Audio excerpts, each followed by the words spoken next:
9 years ago, James and I talked about what it was like living in our home state, Arizona. I honestly don't remember most of what we said in that video. I tried to rewatch it as a refresher and maybe a little trip down memory lane, but turns out after 5 seconds I'd rather be guillotined.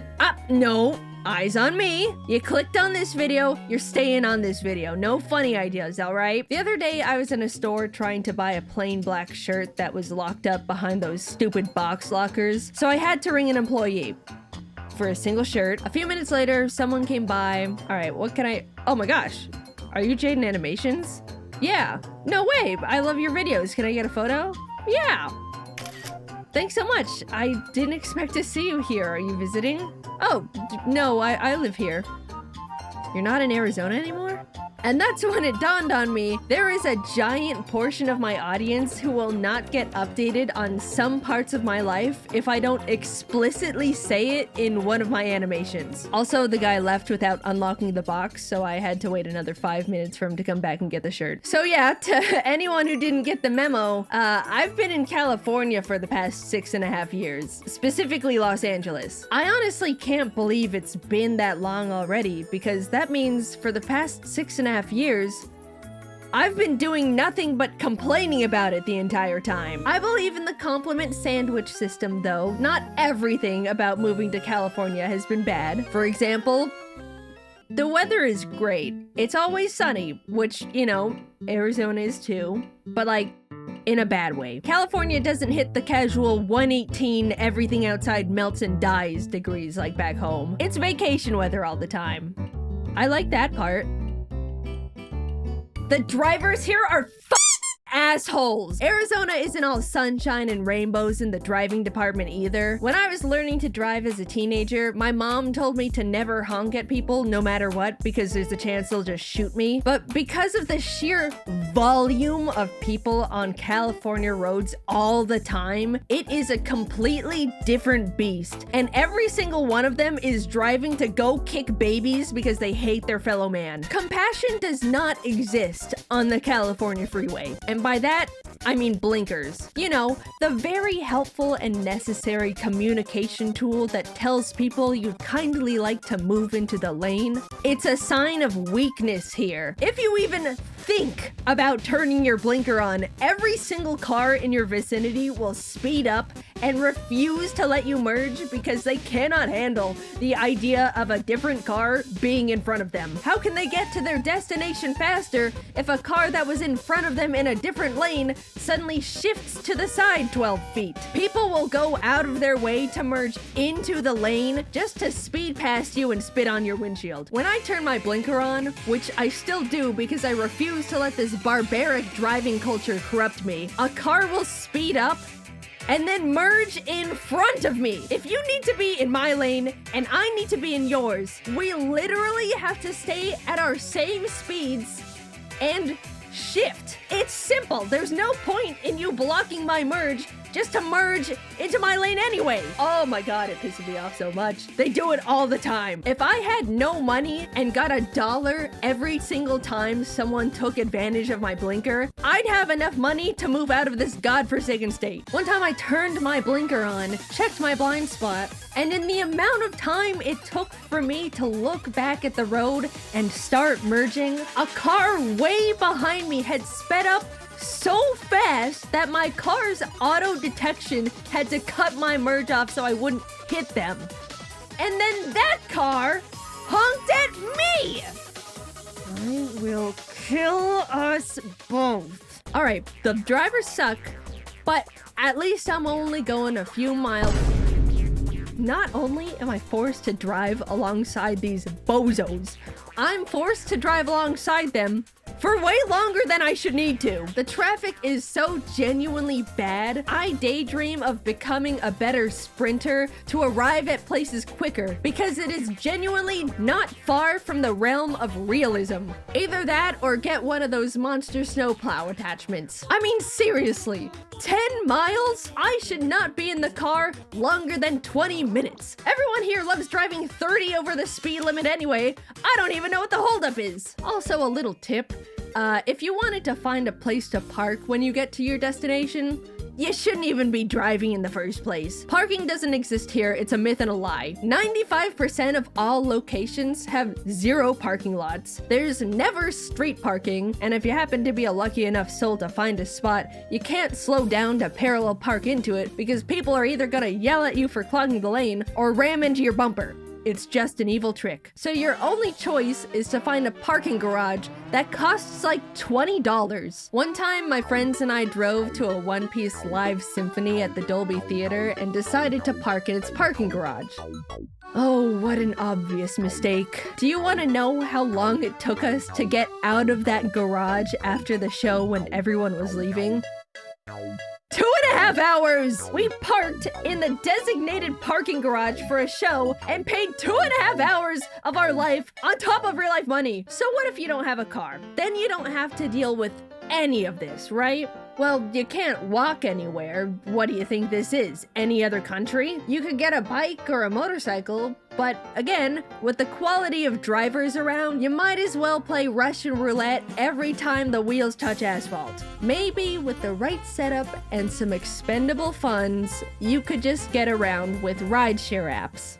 But man, getting an Uber is so expensive out here. It might as well be considered a luxury in itself. If you're taking an Uber either to or from the LAX airport, I guarantee it'll cost at least $100. And the drivers don't get like any of that, by the way. Once I had a driver complain to me about the ride rates the whole trip, which was not asked for to begin with. He said he had a client once trying to go to LAX and they were being charged $100, like I said, but the driver was only gonna get $30 from the trip. So he offered to charge $80 cash for them to do it outside the app as a win-win. Don't ever take this type of offer, kids. That was incredibly dangerous. But that's just where the landscape of Uber is here. Also, fun little tip, never tell any drivers the place you're going to or from is your actual home. This is for everywhere, not just California. Sure, if they ask, it's normally small talk, but when it's not, you're in danger! Yikes! Now that guy won't leave your driveway. And the police say they can't do anything because he hasn't actually committed a crime yet. Just lie and say it's a friend's place or something. It's not worth the gamble, and lying to strangers is fun. That was a free survival hint from your friendly neighborhood YouTuber. Put that one in the back of your pockets. Speaking of LAX, because I brought it up earlier, that place is actual hell on earth. If someone gets sent there after death, I would consider it a viable punishment for being a bad person. But innocent people are forced to be subjected to it every single day,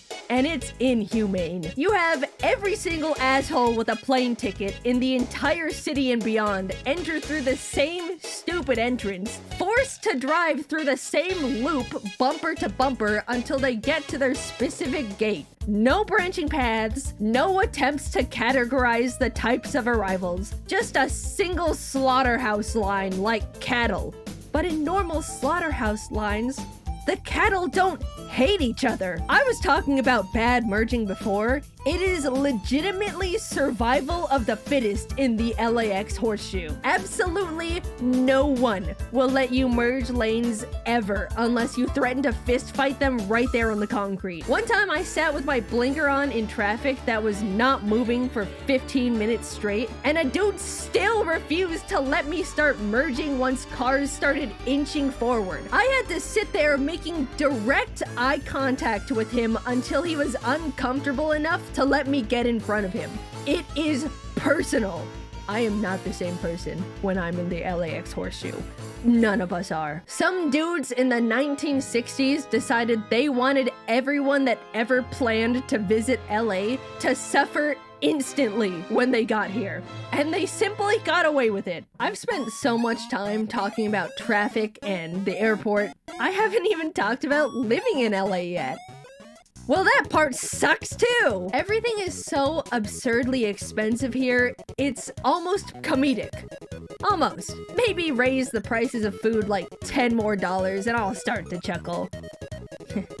Now a burrito's like $40. I haven't even had food out here that's blown my mind. Sure, it's not bad, but when eating out can get this expensive, I expect something more to write home about. There are some really fancy restaurants around, but I shouldn't have to spend even more money to eat a meal that makes me go, Wow, I will remember this. It's become a common pastime for some people to pull up Zillow and look at all the really crazy expensive multi-million-dollar mansions, fantasizing about what they would do if they were to live in the craziest of homes. But the equivalent of that for me and my friends here is to look at normal homes that are just not in California. Oh, look at that one! 3-bed, 2-bath for like $2,500 a month. That's insane. Here, the same thing can go upwards of $7,000. Now, don't get me wrong. I'm very lucky and fortunate enough to not have to worry about finances as much. I can afford to live in a more expensive place here. It's not gonna break my bank. But at the same time, I'd like to still be relatively smart with money. Sure, I tend to splurge on plushies and trinkets. Haha, Jane's buying another Miku figure. But outside of that stuff, I'm really not spending money on anything else. I'm not into luxury cars or clothes or any of that type of culture. It's trinkets, plushes, and admittedly a little too much DoorDash. But I have a job that I can perform literally anywhere in the entire world. And I'm sitting here wasting extra costs on living in one of the most expensive cities in America. It feels bad. And I don't know if you picked up on it yet, but I don't even really like it here all that much. So why? Why do I choose to burn extra money just to exist in LA? The single reason is all of my friends are here, and I'd happily shovel extra funds into a giant furnace to be near them because that's what makes a place feel like a true home. But all of my friends are also content creators that can work anywhere too, and if we all just banded together and decided to move somewhere else, that would sure be swell. Unfortunately, it takes a lot of time, coordination, and resources to try and figure out an entirely new place to move a giant friend group of people, so we've essentially soft-locked ourselves here until we can all agree it's time to get out of here. I'll give LA some credit. The main thing that makes it great is the fact that everything is always happening here. There's always some sort of fun event going on. Concerts, tours, random pop-ups. I went to a live screening of the season 2 finale of Severance where the cast got to talk about it afterwards, and that was one of the coolest experiences of my life so far. You name it, it is happening in California. Truly, you will never be bored here if you're always looking for something to do, and I recognize that is incredibly valuable. But at the same time, it means there's always tourists visiting, and Los Angeles is a very disgusting city for tourists to visit. It smells like pee all the time. The tourist trap areas are so trashy. There's constant crowds everywhere you go. When it rains, the pee smells even worse. Every once in a while, I need to go into the city for some reason or another, and those are bad days. Also, if you want to see all these cool things, you don't have to live in California to begin with. In fact, living here only desensitizes me to all the awesome stuff constantly around. Back when I first moved, I was really close to Disneyland, and for the entire 2 years I spent over there, I only went to the alleged happiest place on earth a single time because of a friend's birthday. That's more of a personal experience though. I know plenty of people who have yearly passes to Disney or Universal who go to them all the time. But for me, I always just think, I can go there anytime, so maybe later. And then later is multiple years. I consider it a privilege to be able to live in LA. It's expensive. A lot of people dream of coming here and making it big. And if you can afford it, you can definitely live luxuriously. But I am just really not built for all that. I grew up in a tiny desert town with like no people in it and prefer to be holed up in my house 90% of the time watching YouTube until my brain is mush.